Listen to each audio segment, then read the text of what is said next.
Howdy folks, welcome back to the channel. My name is Dave Wildheart and welcome back to another live music or live performance reaction. And this week we are listening to a chap called Gordon Lightfoot, or Gordon Meredith Lightfoot Jr., as he is probably not better known. I've never heard this song. I don't know if I've heard much Gordon Lightfoot in general. Obviously before my time, but that doesn't excuse it. Unfortunately he died last year, but I don't know. I don't know much about him. I know he was a legend of the time in the kind of folk and country scene.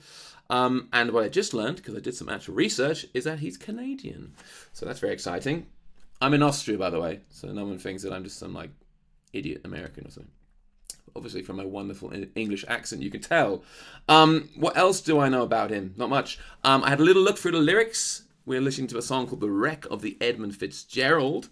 It seems to be about the wreck of the Edmund Fitzgerald. Now, that is presumably a boat. Well, it's definitely a boat. Is it a freighter?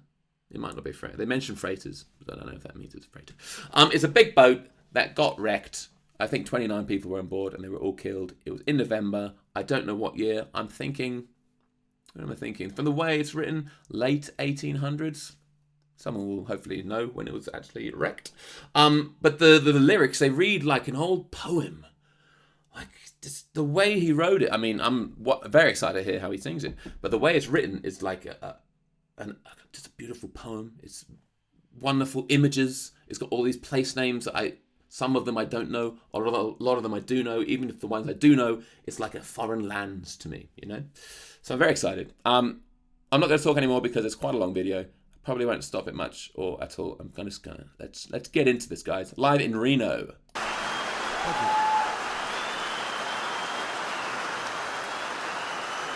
Thank you very much. The wreck of the Edmund.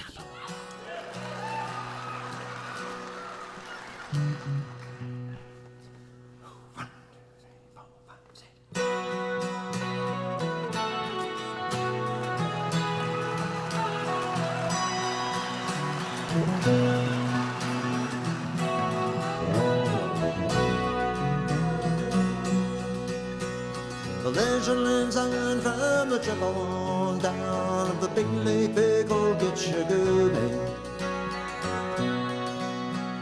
The lake, it is said, never gives up her dead when the skies of November turn gloomy.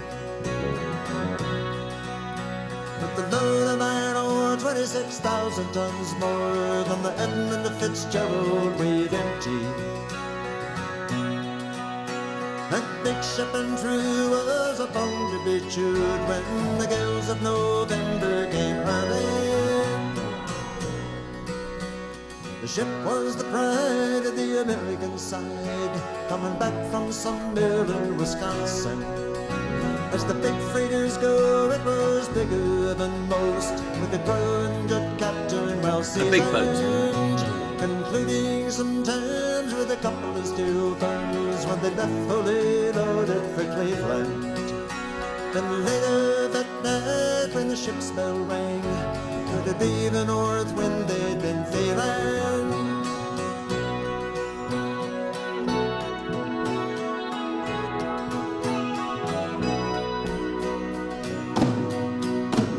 The wind and the wires made a tattletale sound, and a wave broke over the railing. And every man knew, as the captain did too, there's the witch of November come stealing. The dawn came late and the breakfast hit the week when the gales of November came slashing. And after the name it was freezing rain, the face of a hurricane west wind.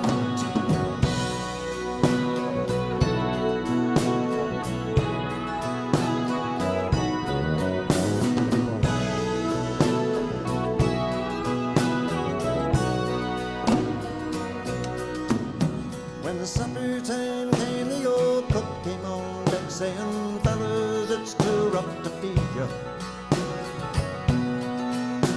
At 7 p.m. the main hatch we give in. He said,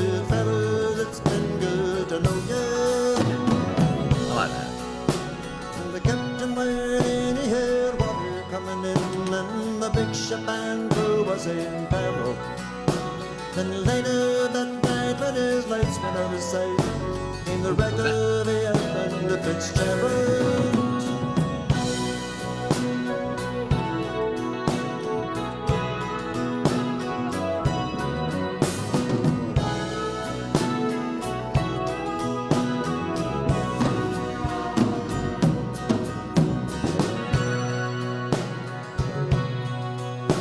Does anyone know where the love of God goes when the waves turn the minutes to hours? The searchers all say that it made Whitefish Bay if they'd put 15 more miles behind her. They might have split up or they might have capsized. They may have broke Cape and drunk water. And all that remains is the faces and the names of the wives and the sons and the daughters.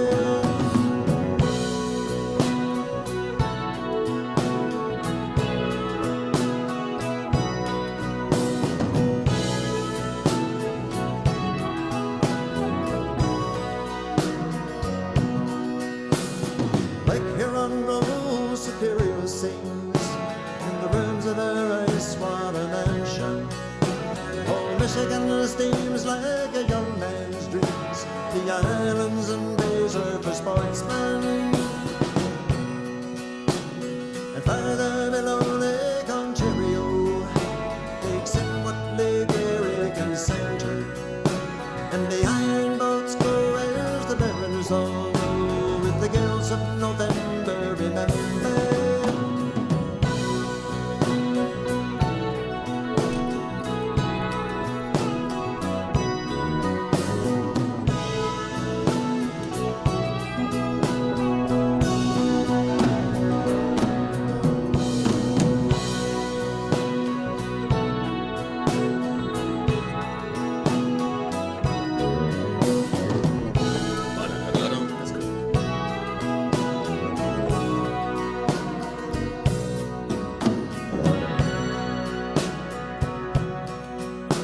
In a musty old hole in Detroit, they prayed in the Maritime Sailors' Cathedral. The church bell chimed and it rang 29 times for each man on the Edmund Fitzgerald. The legend lives on from the Chippewa down on the big lake they call Gitchigurumi. Superior, they say, never gives up the dig when the gales of November come early.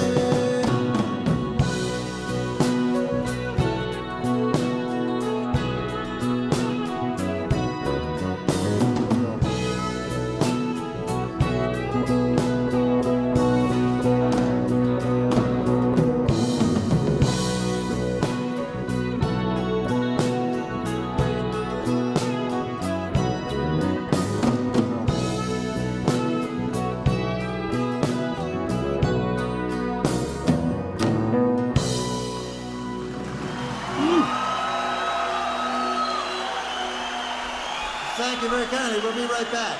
Thank you. Thank you, Gordon Lightfoot. Man, what a beautifully written and played and sung song. I wrote a few things down, which again is pretty new for me to actually like try and form some words out of my thoughts. First off, it's Kappa 2, it's A sus2, to E minor, to G, to D, back to A sus2.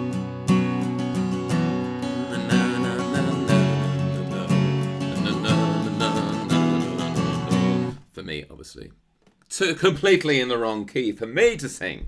But his the way he sings it, it's got the melody of the lyrics. It's real old folky kind of melody. I don't know how to explain it. Someone who probably knows more about notes maybe can tell me that. Yes, this is a very folky melody. It's almost got it's definitely got a sea shanty kind of vibe. Yeah, this kind of Irish sea shanty vibe. Fitzgerald, that's of course is Irish, right? Yeah, so for sure he's Irish.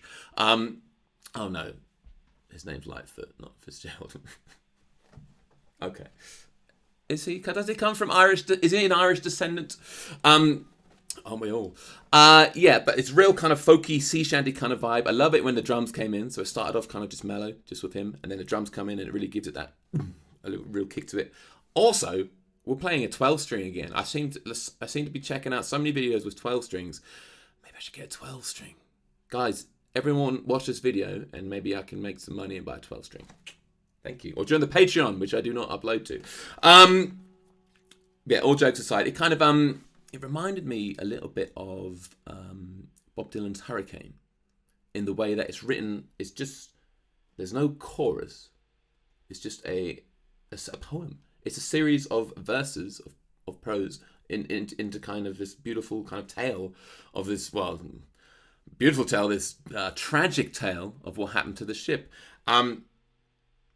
Like I said at the beginning, from reading the lyrics, it was clear that this is a true songwriter, a guy who crafts beautiful images from his words, whether happy or sad or whatever they are. He's clearly had a knack for it, which is a bit of an understatement, I'd imagine. Yeah, really exciting. I want to check out some more stuff by Gordon Lightfoot. Where do I go next? Is there anything else I wrote down? I wrote interesting lyrics. I think that was also because he made like this kind of jokey section in the middle about the well, it was a joke about the cook saying, first of all, I can't feed you tonight. There's too rough out there. And then at 7 o'clock saying, fellas, nice knowing you. See you later. Yeah, that maybe isn't that funny in retrospect. Guys, thank you very much for watching. I hope the ending wasn't too muddled. I'm trying to kind of formulate all my ideas together, and sometimes it does work, sometimes it doesn't. I hope you enjoyed that. Let me know what else I should check out by Gordon Lightfoot, and if there's anyone else in this kind of area that I need to have a look at. Thank you very much. See you again soon.